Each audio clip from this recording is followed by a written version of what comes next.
వేరే కుటుంబంల మీద చేయమను ఎట్లుంటది పరిణామాలు వాళ్ళ మెంటల్ ఉంటది. అంటే ఉదాహరణకి మేము చెప్పొద్దు, మీరు మిమ్మల్ని మమ్మల్ని అడగద్దు. అంటే కొన్ని కుటుంబాలు ఉన్నాయి అవి ఎవ్వరు నేను దానికి చెప్పే బాధ్యతలు కాదు డార్లింగ్, అది నాకు అవసరం లేదు, నేను చెప్పొద్దు కూడా. చెప్తున్నా నేను నార్మల్గా చేయమను, అంత సీన్ ఉండదు. వాళ్ళ ఫ్యాన్స్ నుంచి నరాలు తెగిపోయే కామెంట్లు ఉంటాయి. అంటే ఫ్యాన్స్ లేరా అని అంటలేండి డార్లింగ్, ఫుల్ ఫ్యాన్స్ ఉన్నారు అన్నకు, కానీ మా వాళ్ళంతా సైలెంట్ ఉంటారు వాళ్ళు. అది ఓకే సరే. అంటే ఒక ఉదాహరణ అడుగుతున్నా నేను, లైక్ మంచు విష్ణు లైక్ మోహన్ బాబు ఇంటి ముంగడికి వెళ్ళాలన్నా భయపడతారు. తెలియని వ్యక్తులు వాళ్ళక 5 to 10 minutes ఎక్కువ వెయిట్ చేసినా తన బౌన్సర్లతో దాడి చేపిస్తాడు అని చెప్పి సోషల్ మీడియాలో ట్రోల్ అవుతుంది. ఒక వీడియో ఇంత ముందుకు ట్రోల్ అయిన వీడియో అది. లైక్ ఎందుకంటే మీరు దగ్గర నుంచి చూసారు కాబట్టి దానిపై మీ రియాక్షన్ ఏంటంటారు? అలాంటి అన్ని ఫేక్ డార్లింగ్. ఆ వీడియోస్ కూడా వచ్చినాయి కదా వాళ్ళ బౌన్సర్స్ కొట్టే వీడియో. అంటే కొట్టే వీడియోస్ అంటే ఉత్తిగానే ఎవ్వరు పోయి ఎవరిని కొట్టరు డార్లింగ్. ఇప్పుడు నువ్వు రోడ్డు మీద వెళ్తున్నావు, నిన్ను వచ్చి ఎందుకు కొడతారు డార్లింగ్? ఎవరన్నా కొడితే నువ్వు ఊరుకుంటావా? ఊరుకో కదా. దాన్ని పెద్ద ఇష్యూ చేసేంత వరకు ఊరుకో. ఖాళీగా ఉన్నాడు ఇప్పుడు నార్మల్ రోడ్డు మీద వెళ్తుంటే దెబ్బలు తింటే ఎవ్వరు ఊరుకోడు, ఆడు ఎంత పెద్దోడని ఉండని. ఈ విషయం అని అనట్లే నేను, ఏదన్నా అంటున్నా, ఎవడని ఉండని ఎదురుగా నువ్వు ఊరుకో. వాడు ఊరుకున్నాడంటే వాడు ఏదో తప్పు చేసినట్టే కదా, అందుకనే కొట్టుంటారు. తప్పేముంది? అంటే వాస్తవంగా చెప్పండి, అంటే ఆ రూట్లో వెళ్తే జనాలను ఇబ్బంది పెడుతుంటారంట కదా. అవన్నీ ఏముండవు, భయపడతారు జనాలు వెళ్ళాలన్నా. అవన్నీ ఏముండవు డార్లింగ్, అవన్నీ ఫాల్స్ అవి. ఆయన ఇంకా ఆయన పెద్ద ఆయనే అడుగుతాడు ఇంకా రిటర్న్, తిన్నరా, ఎట్లా ఉంది మీకు, ఓకేనా, మీకు ఏమైనా ప్రాబ్లం ఉంటే చెప్పండి అని చెప్పి పెద్ద ఆయన పిలిచి అడుగుతాడు. అది ఎంత చిన్న జూనియర్ ఆర్టిస్ట్ ఉండని, లైట్ బాయ్ ఉండని, క్యారీవ్యాన్ బాయ్ కూడా ఉండని, అంత ఎవరైనా లీస్ట్ ఉన్నోళ్ళని కూడా అడగడానికి ఆయన పెద్ద ఆయన రెడీగా ఉంటాడు. ఇప్పుడు మేము న్యూజిలాండ్ వెళ్ళినాం, అందరికీ నార్మల్గా అందరికీ ఇస్తారో ఇయ్యారో మనకు తెలియదు. అందరికి యూనిట్లో ఉన్న 400 మందికి $100 అందరికి ఇచ్చింది అనమాట పెద్ద ఆయన. ఎందుకు? అక్కడ ఖర్చు పెట్టుకోవడానికి. ఇప్పుడు మరి నువ్వు దీన్ని బట్టి ఏమంటావు చెప్పు భయ్యా? మూవీలో అవసరం ఉన్నందుకు ఎందుకు? దానికి పేమెంట్ ఇస్తున్నారు కదా. పేమెంట్ కాకుండా సపరేట్ గా $100 ఇచ్చిండు డార్లింగ్. ఓకే.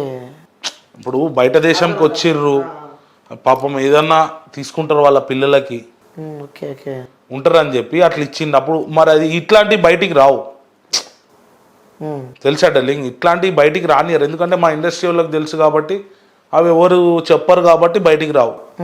ఈ యూట్యూబ్లలో జస్ట్ ఆ ఇంటర్వ్యూలు అవి పెట్టేసి వాళ్ళ కుటుంబాన్ని నెగిటివ్ చేయడం అనేది చాలా రాంగ్. అది ఇప్పుడు వాళ్ళు ఏమన్నా నెగిటివ్ వేరే వాళ్ళకి చేస్తున్నారంటే నువ్వు ట్రోల్ చేయి.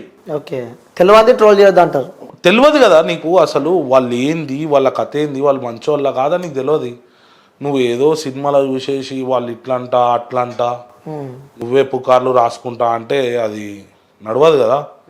ఇప్పుడు వాళ్ళు ఊకున్నారు, నాలాంటోడు ఎవడో ఉంటాడు సంఖ్య తిరిగినోడు, ఒక్కసారి 2 సార్లు చూస్తాడు, 3వసారి ఏమైందిరా విష్ణాన మీద ఎందుకు రాస్తున్నావు ఊకే అని చెప్పి గుసాయించిపోతే ఏం చేస్తారు? వార్నింగ్ ఇస్తున్నారా? వార్నింగ్ అని మీరు అనుకుంటే మీ తప్పు భయ్యా, అది వార్నింగ్ ఇవ్వట్లే. మంచు విష్ణు గురించి రాస్తే నేనున్నా అన్న వర్షంలో చెప్తున్నారు మీరు. అవును భయ్యా, తప్పు రాస్తే ఎప్పుడైనా ఇండస్ట్రీ వాళ్ళ గురించి తప్పు రాస్తే మేము ఎప్పుడు వస్తాం భయ్యా. డార్లింగ్ నీకు పాయింట్ అర్థం కాలే.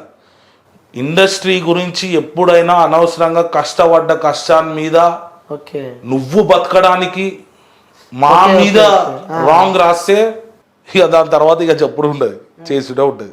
కష్టపడ్డోళ్ళ గురించి మీరు నెగిటివ్ గా రాస్తే ఓకే, అర్థమైందా? కష్టపడ్డోళ్ళ గురించి నువ్వు నెగిటివ్ గా రాస్తా అంటే ఎవ్వడు ఎందుకు ఊకుంటాడు చెప్పు?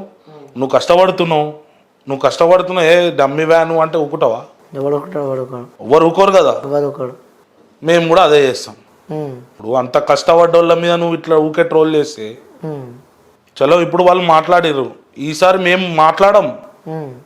ఏం చేయాలా, ఏం చూపియాలా వాటికి అనేది మేము చూపెడతాం. టీం రెడీ ఉంది. అయితే టీం అనేది నువ్వే అనుకుంటున్నావా, వాళ్ళు అనుకుంటావు, ఎవరన్నా టీం అవసరం లేదు భయ్యా. దీనికి ఒక్కని పోయి చూపించే అంత సినిమా ఉంది మాకు. మాకు అవసరం లేదు. ఏంటంటే అట్లాంటి దానిలో నెగిటివ్ ట్రోల్స్లో పోకుర్రి, హెల్దీ ట్రోల్ చేయరు, హెల్దీగా చేయండి బ్రదర్. ఇప్పుడు నిజంగానే ఉంది భయ్యా, ఇది ఉంది, this is not good, healthy ట్రోల్ది. ఓకే.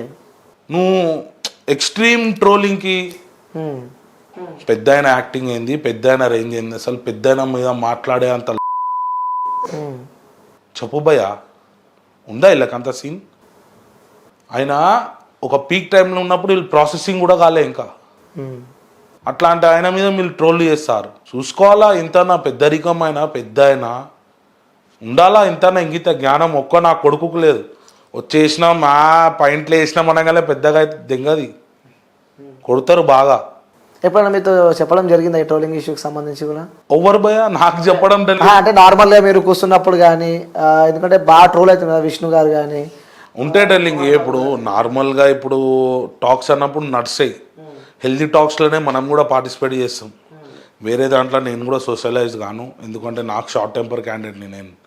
ఏదన్నా ఇండస్ట్రీ గురించి తప్పుగా ఏమైనా మాట్లాడేసారు అనుకో, దాన్ని మనం ఫైర్ అయిపోతాను నేను. ఆ ఫైర్లకి ఎందుకు అనవసరంగా మనం పోవద్దు, ఆడ ఉండొద్దు, అవాయిడ్ చేస్తా నేను, మాక్సిమం అవాయిడ్ చేస్తా. ఇక నా దాకా వచ్చిందే వాళ్ళని కూడా ఇక వేరుంటుంది కథ అది అది. ఓకే. సో ఈ టాపిక్ పక్కన పెడితే అన్న, సో బాలయ్య బాబుతో చాలా పెద్ద పెద్ద యాక్టర్లతో మీరు చేసిన డెల్లింగ్ అఖండ చేసిన, ఇప్పుడు నెక్స్ట్ వచ్చే 109 కూడా చేస్తున్నా. బాలయ్య బాబు అప్కమింగ్. అవును, బాలయ్య గారిది. అఖండ చూస్తూ ఉంటే మీ ఒక సీన్ గుర్తొస్తుంటుంది అన్న మాకు. బాలయ్య బాబుతో కొట్లాడిన సీన్ అది. ఆ వైపు ఇట్లా పెట్టగానే సో ఎంత షేక్ అవుతుంటది బాలయ్య బాబు హ్యాండ్ దాకా. అది బాలయ్య ఆయన పెద్ద పవర్ డెల్లింగ్, ఆయన పవర్ అది, ఆయన పవర్ అంతే. ఎలా ఎలా ఎలా ఉంటారు అన్న బాలయ్య బాబు గారు సెట్? చాలా జాయల్గా ఉంటారు, ఫ్రెండ్లీగా ఉంటారు డెల్లింగ్, డౌన్ టు ఎర్త్ పర్సన్.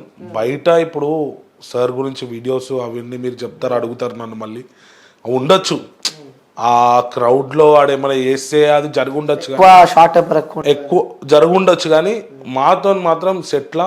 ఇప్పుడు నేను ఆ సీన్ చేసిన అఖండ అది, ఇప్పుడు నేను నాకు భయం ఉండే, ఇప్పుడు నేను కూడా బయట ఉంటది కదా, ఇప్పుడు ఆబ్వియస్లీ బాలకృష్ణ గారు అంటే కంపల్సరీ వైబ్రేషన్ ఉంటుంది. నేను కూడా ఆ సీన్ చేసేటప్పుడు అరే హ్యాండ్ టు హ్యాండ్ కొట్టాలా, ఏమనుకుంటారు, గట్టిగా తలిగితే ఏమని అంటాడా, ఆ భయం ఉండే. నేను ఫస్ట్ టైం ఇట్లా స్లోగా అనగానే, స్లోగా ఎందుకు అంటున్నావు పదా అని అన్నాడు. అంటే ఆ ఎంకరేజ్మెంట్ బాలకృష్ణ గారి దగ్గర నుంచి నాకు రాగానే కొంచెం ఫ్రీ అయిపోయినా అనమాట. నాకు ఆ షార్ట్ చేయడం కూడా ఈజీ అయిపోయింది. మంచి ఆయన బయట అనుకున్నంత అట్లేం ఉండరు, కోపం కొడుతూ ఉంటారు, ఆర్టిస్ట్ల పైన ఫైర్ అవుతూ ఉంటారు, అవన్నీ ఏముంటారు డెల్లింగ్. Simply super and golden person ఆయన బాలయ్య బాబు గారు. చాలా ఆయన దగ్గర ఓవర్ చేయొద్దు, అది కూడా ఉంది, మళ్ళీ ఓవర్ చేయొద్దు. ఓవర్ చేస్తే రిపీట్లు చాలా ఎక్కువ ఉంటాయి దానికి. Just hi sir, good morning, okay, అంతే. ఆయన చూసుకుంటా ఇట్లా ఆగం లెక్కలు చేస్తే బైరీలు పడతాయి. అంటే కొడతాడా అంటే ఆ సిచ్యువేషన్ ని బట్టి. నా ముందైతే ఎవరిని కొట్టలే ఇప్పటిదాకా, నా ముంగట ఇప్పటిదాకా ఎవరిని తిట్టడం కొట్టడం అనేది జరగలేదు ఢిల్లీ. చాలా జోయల్ గా, చాలా అందరితో కలిసి ఉంటాడు, చాలా కలిసి ఉంటాడు. అందరు ఆర్టిస్టులతో కుర్చీ వేసుకొని కూర్చొని మాట్లాడతాడు బాలకృష్ణ సార్. బయట తెలియదు, క్యారీ వ్యాన్లకి వెళ్ళిపోతాడు సార్, క్యారీ వ్యాన్లకి వెళ్ళాడు, ఒక టేబుల్ ఫ్యాన్ పెట్టుకుంటాడు, ఒక కుర్చీ, ఒక టేబుల్, బయటనే ఆర్టిస్టులతోని కుర్చీలు వేసుకొని వాళ్ళతో మాట్లాడుతూ ఉంటాడు. పెద్ద ఎన్టీఆర్ గారి గురించి చెప్తా ఉంటారు, మనకి మంచి అడ్వైజ్లు ఇస్తూ ఉంటాడు బాలకృష్ణ సార్. అట్లా